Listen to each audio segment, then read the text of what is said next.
Okay, folks, welcome back for our last segment of this action-packed podcast. Hopefully you enjoyed Matt Zemick's talk about the coaching hires around the country, and David Moulton and I talking some SEC, talking some NFL, and we are going to finish up strong. We are going to talk to Chris Bond, a friend of mine who covers all things ACC. We are going to talk the ACC championship game, which you got Wake and Pitt. We're going to talk some coaching speculation in the conference, Virginia Tech, Miami potentially. And Chris is very dialed into the state of Florida football. So welcome back to the podcast, Chris. Great to be back here, Jason. How are we? Great. I hope you had a great Thanksgiving. I know Chris is a big Florida State guy as well. So let's get into the first things first. Just give me your assessment, year 2 of Mike Norvell in Tallahassee. A rocky start. He seemed to right the ship there here the last 5, 6, 7 weeks. And then obviously a tough finish, losing in Gainesville on Saturday to the Gators. Well, when you consider it as an 0-4 finish, 0-4 beginning, 5-7 finish doesn't look all that bad. On the surface, 5-7 record doesn't look that great. Say what's going on here. But if you follow through the season there, you can see the defense was the difference down the stretch, especially defensive line. Right. Jermaine Johnson may be the greatest transfer in Florida State history. All the hype that Mackenzie Milton got, and he deserved it just for being able to walk on a football field again. Jermaine Johnson just dominated and controlled games more than I've seen maybe even since Ndamukong Suh. It just tells you how sick the Georgia defense is on the side, because this guy couldn't even get playing time on that group. So, right. But the defensive line with Keir Thomas as well at the other end, they made a huge difference in getting the offense as many possessions as possible to squeak out those wins. Are you obviously year 2 of Norvell? You could tell the improvement from last year. Obviously, last year was a COVID year and all that, but seems like they're still laboring a little bit offensively. Norvell's an offensive guy. The question is, does he have enough? Does he have the kind of guy he wants to run the offense from a quarterback perspective? Are you a believer in Jordan Travis and all that stuff? Or do you think that quarterback of the future is not on the roster yet? Quarterback future is not on the roster yet. That could be A.J. Duffy on his way in here, going to ink with Florida State here in a couple of weeks. I believe in Jordan Travis as the option now. All you have to do is see the 2 possessions that he missed in the Florida game and how anemic the offense for Florida State became. With his speed, it forces defense to cover an extra gap. Yep. So it opens up more lanes for the other runners. And it helps him get by as a moderate passer. I wouldn't consider him a great passer at all, but he's improved as a passer over the past season. And his mobility has created some of those passing lanes. Right. And again, for me, I think for me, until Florida State gets the offensive line in order, they're not going to be a upper tier ACC level competitive team, because the offensive line is obviously something that's they've really struggled with probably the last 5 years. Really, if you really are honest about it, they've really struggled probably the last 5 years as a group, and that's been different coaches and different recruits. So is it a coaching thing? Is it a scheme thing? Or is it just a player thing? I'm sure it's a little bit of everything when it comes to the offensive line. It's mostly a roster thing. Jason. Yeah, 2 recruiting classes in the early signing period era transition. It's already Florida State is the cautionary tale now, actually, for other schools. You need to fire your coach early, hire your new guy quick to save that class. Because if you fire him at the end of the season, you only got 1 or 2 weeks to salvage that. And the transition class from Willie Taggart to Norvell already has an 80% attrition rate. It's gone off the roster. God.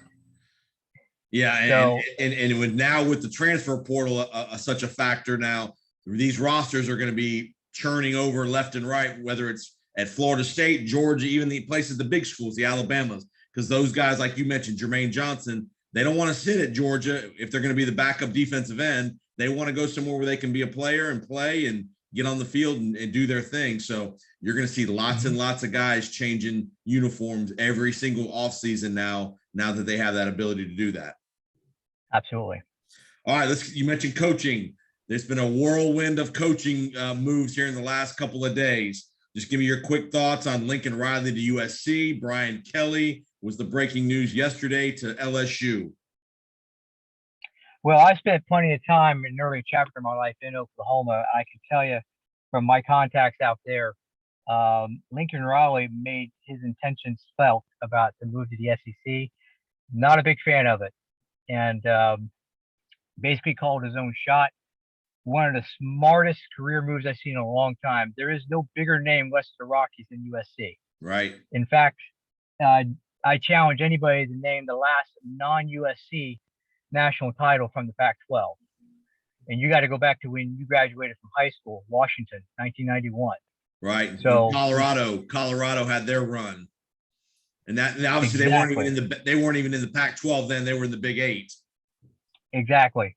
So it makes absolute sense, and he can sell to every high recruit in California, which is the biggest recruiting state in the country. And that leaves Oklahoma in a lurch. Yep.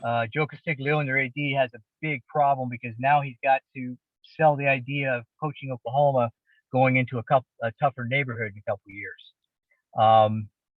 So it's a big win for USC, a big loss for Oklahoma. There's rumors, and actually not rumors. Brent Venables was seen right at the Oklahoma City airport a day or two ago. So we may have an announcement there before too long. Yeah, I was gonna say that's a perfect name because obviously he has some history there. He's been the assistant at Clemson for many, many years with Dabo. His sons are getting older at Clemson and all that stuff. So, if Venables is ever going to go for Dabo. Yeah, if Venables is ever going to be a head coach, this may be the time to go do it because he's been an assistant for a long, long time and he's had opportunities. But Clemson down a little bit. This might be the perfect time to get out and start your own path here at Oklahoma. So we'll see about that. So exactly. All right, let's get to Virginia Tech. Your thoughts? Justin Fuentes let go several weeks ago. You've really not heard a whole lot out of Virginia Tech. Maybe they're waiting for the dust to settle with some of these other big jobs. I'm going to throw a couple names out there for you. Dan Mullen. Does Dan Mullen get maybe a look at Virginia Tech? That might be the kind of lower impact market. That might be a good place for a guy like Dan Mullen. What are you hearing out of Virginia Tech? Well, Virginia Tech, a lot of my contacts there, regretfully, they feel like this was a year too late because now they're in a coaching search and competing with names like USC, LSU. And of course, LSU just come off the board of Brian Kelly. But there's 17 openings right now and more coming. And so you have to move quick and you have to get it right. Coaching hire for an athletic director is you live and die by it. Right.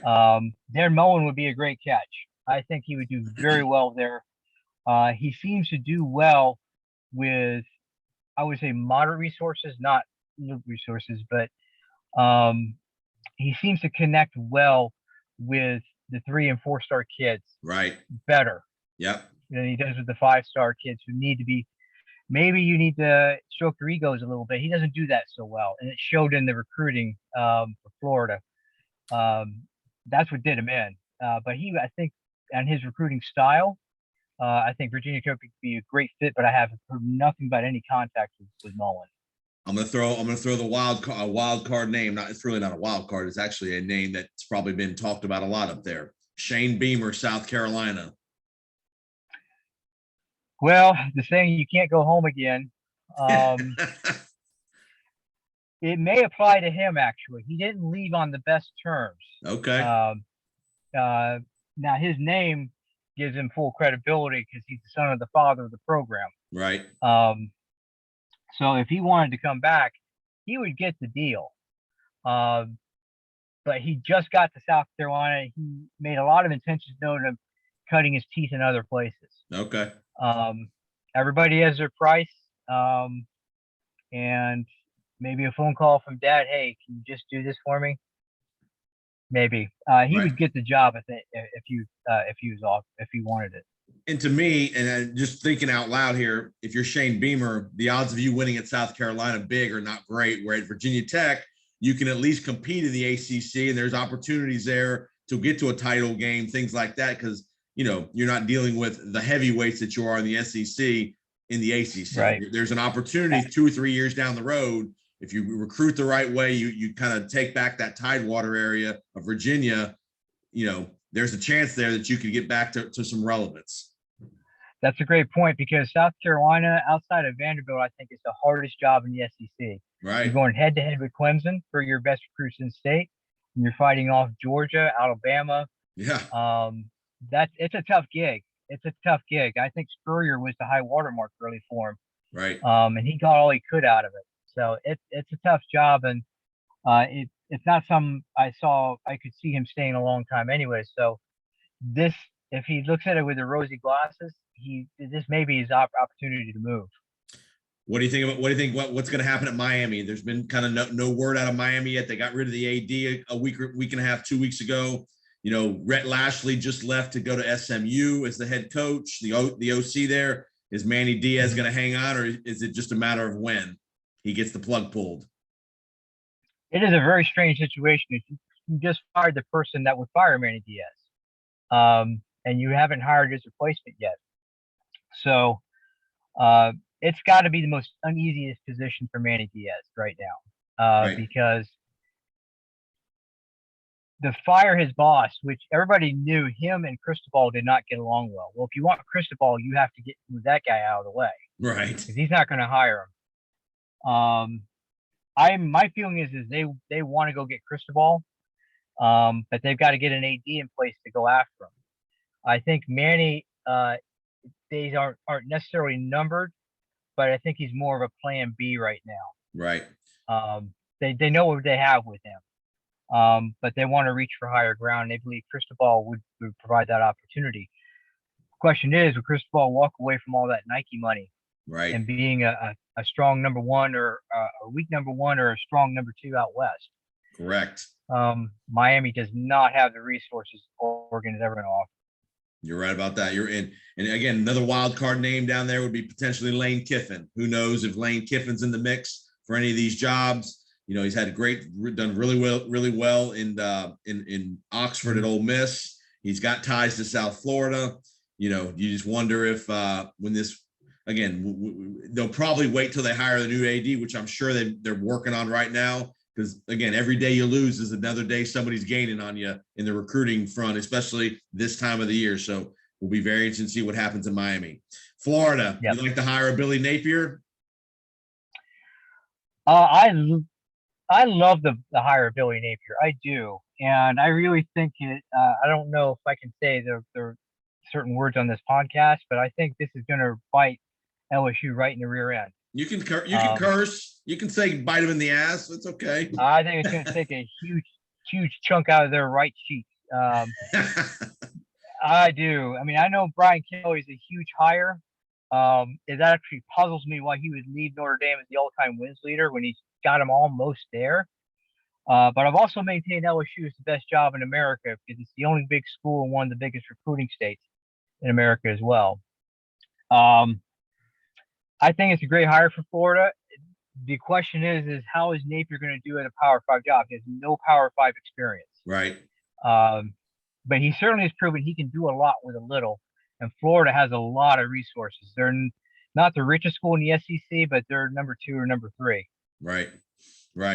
Yeah, I do too. I think it could be a good hire. I think a younger guy with a little more some energy could revive that Florida alumni base a little bit to get that, not that Mullen got stale there, but he had a great, again, Mullen was kind of very, very even keeled. He got in trouble by some comments he made during the year about recruiting and how much time he spends or doesn't spend recruiting and all that kind of stuff, which Billy Napier sounds like is a big time recruiter. Napier's got some Nick Saban experience in his background as far as coaching for Saban. So he understands that recruiting machine that's necessary at a big job like Florida. So I'm with you. I think if he can get a quarterback, again, that's going to be the key there too. You got to get a quarterback that can play big time football at Florida. Every coach has that problem though. Correct. Every coach has that problem. No, you're absolutely right. All right. We'll get you out of here on this. Let's talk some ACC championship game. You and I talked back in the preseason right before week 1. we all thought Clemson in a landslide. Oh, it's going to be Clemson and who else? And we were thinking, oh, North Carolina, Sam Howell and Mac Brown and, Miami potentially. Well, we were at Wake Forest in Pittsburgh. What a strange odyssey this season has been. I tell you. Sam Howell, I don't even think it's. Yeah, let's give full credit to Pittsburgh, Narduzzi, Dave Clawson at Wake Forest. What a job those two guys have done to get their teams into this spot. Nobody saw Wake Forest coming. Pittsburgh, you thought maybe Kenny Pickett, good player, could have a good year, but nobody probably thought this. And the sad part is Pittsburgh's a heartbeat away from being in the playoff mix. If they don't lose, who'd they lose to? Western Michigan early? Yes. I mean, if you don't lose to Western Michigan early, this could be one of those dream seasons for Pittsburgh and Pat Narduzzi. Absolutely. The big angle on this is Dave Clawson actually grew up a Pitt fan. His dad was he lives in Youngstown, Ohio, that far down the road. His dad took him to Pitt games, Pittsburgh Steeler games, Pittsburgh Pirate games. And he has known Pat Narduzzi for almost 30 years. Wow. They've never been on the same staff together, but they keep running into each other for some reason. They know each other. But this comes down to the quarterbacks. And I'm one that thinks quarterback get too much credit. But coming down to Kenny Pickett, by the way, the ACC was started in 1953. They've had quarterbacks like Charlie Ward. They've had quarterbacks like Phillip Rivers, Lamar Jackson. Go down the list. Deshaun Watson. None of them have thrown for 40 touchdowns and 4,000 yards until Kenny Pickett. Wow. That's kind of year. That's why he was in the Heisman conversation. Yep. And that's why he would be on my ticket for the Heisman. Sam Hartman's not far behind. Right. He's thrown for 34 touchdowns, and he's ninth in the country in passing. So these two guys have brought their teams to this point. I think the edge I would give normally to the defense coach, because the defenses have the opportunity here to make the difference. Narduzzi plays a press coverage. He puts a lot of pressure up front. Yep. I don't see him changing that to get after Hartman, because he knows that's where Wake Forest is going to live and die, how Hartman does. Right. It's a high risk, high reward defense. And I don't see him changing that. Wake Forest defense, when you give up 50 points to Army, and nothing against the young men at West Point who are giving their lives, the rest of their lives for us, thankfully for them. But on the football field, you should not be giving up 50 points to Army and be considered a contender. Right. But yet here Wake Forest is. So I like Pitt in this game. Yep. The over-under is at 72. Just a mere 72, That's it. Yeah. I think that's bait, but I'm still confident in hitting the under on this. I like Pittsburgh maybe hanging 35 to 40 on this. Yep. I think it's going to be like a 41-31 game. I like Pitt taking it away. Where are they playing? Are they playing this in Charlotte? They are playing it in Charlotte. And it'll be Saturday, correct? Saturday, is it Saturday night? It is a Saturday night game. I believe it's a 7:00 kickoff. I know the TV executives at ESPN are not excited about Wake Forest and Pittsburgh, but who cares about that? It's more about the fans. It's for these kids. It's a once in a lifetime moment, especially for a place like Wake Forest, which has struggled mightily in football over the course of their history. What a job by Clawson. And again, even Pitt's got a storied history of football with Marino, Jackie Sherrill back in the 80s, Johnny Majors. Tony Dorsett. Yep, all those kind of guys. Hugh Green, which we know from the Buccaneers, Tampa Bay Buck back in the day. But, it's been a little lean over the years, the last 15, 20 years at Pitt. So good for these two programs to have a great year together at the same time. I want to tell you, all your listeners, Georgia and Alabama is going to get the press. And yes, and for rightfully so. Yep. But if you want to see a great game and see two teams that are giving it their all, make the point, Jason, this is a once in a lifetime for these kids. Yes. This will never happen again for most of these kids. Yeah. They're going to leave it all on the football field. If you love football where you see two teams giving it everything they got, this is the game you won't want to miss. Because one, there's no playoff implications. It's not like Georgia could say, well, if we lose, we're still going to make it. This is their chance to win a championship, most likely in their college careers. Yeah, because next year, Pickett's going to move on. Yep. It's going to be a lot of questions for these teams, how they're going to repeat. And we're getting way too far ahead of ourselves, but there are going to be a lot of losses on those rosters that got guys that got him here. Yep. So this is it. This is it. Leave it out there, fellas. And this is the best game as for pure football I think you're going to see on Saturday. Yeah, great job. So, all right, Chris, tell everybody where they can find John online, social media, all that good stuff. You can find me at ACC Midnight Inc. That's my Twitter handle. You can find my team at ACC Nation. We also our podcast website acc.net. Get all the latest in all your ACC sports, not just football or basketball. We got lacrosse, everything covered on there. Come on in and we'll get you the information to keep you up to date in your team and your sport. And thank you very much for having me, Jason. No, you do a great job, man. And we'll definitely get you on a basketball season once the conference season gets fired up here. And obviously, ACC is the center, number one or two conference in college basketball. Duke's off to a great start, beating Gonzaga. They're loaded. There's some, obviously Coach K's last year in Durham. So we'll definitely get you back on and talk some college hoops here in a little bit. Okay. Sounds great. Looking forward to talk about hoops. Awesome, Chris. We'll keep it up the great work. Chris Bond, awesome job. Enjoy the weekend. Enjoy. I'll be in Atlanta. I'll be up in the ACC country. I'm going to the Bucks game Sunday in Atlanta. So I'm going to head up to Atlanta for the weekend and go to the Bucks game and play the Falcons up there. We'll be celebrating as well. So have a great weekend, Chris. Keep up the great work, and we'll talk real soon. All the best, Jason. Thank you. All right. Thanks for watching, listening on the Powers on Sports podcast. Remember, you can check out our YouTube channel, Powers on Sports. You can see these interviews. You can also check us out online. My Twitter handle is at JPO Sports, JPO Sports. Love to hear your comments. And we will see you next week on the Powers on Sports podcast.